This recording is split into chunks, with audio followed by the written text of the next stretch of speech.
Hi there, traders. This is Brad Gilbert with today's trading action. All right, now the dollar treads water ahead of CPI numbers, right? So Trump's tariffs still remain in play. We'll have to see when he comes into power. But just having a look at the markets, right? There's some fresh news here too. The SEC is suing Elon Musk related to his purchase of the Twitter shares. So I'm not exactly sure what that's about. I haven't read through that story, but we'll see how that may impact equity markets.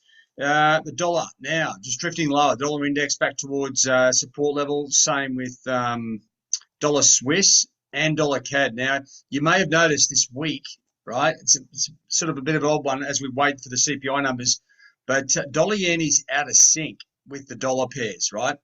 As the dollar comes off, it goes up, and as the dollar goes down, and vice versa, basically. I don't want to confuse everyone. Now, what we've seen is a bit of a squeeze here. Okay, everyone's long dollars, euro squeezed higher.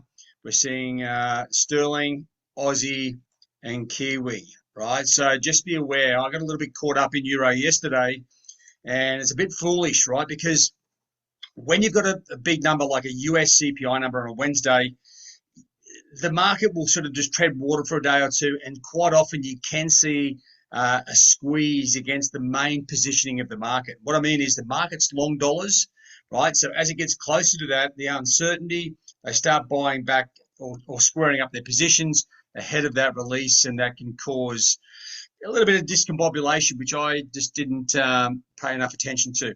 All right, now US CPI numbers. Well, first of all, we've got the UK CPI, right? So mainly the year-on-year number is what we're looking for, right? That's what the central banks focus on. So 2.6% for UK CPI, 2.4 to 2.8 the range.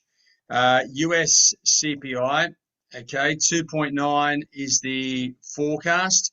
2.4 to 3% is the year-on-year, right? So just keep an eye on these numbers. Very important, stronger CPI numbers. Okay, definitely 2.9 or above 3 will get the US dollar rocking topside. Now, there is a chance here for a good matchup.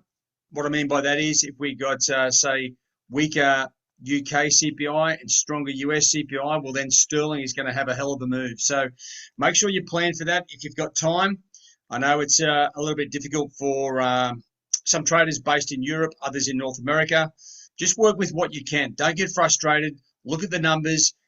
The movement after the trade, right? If we get numbers that are stronger or weaker, will determine the next leg of direction for the dollar, right?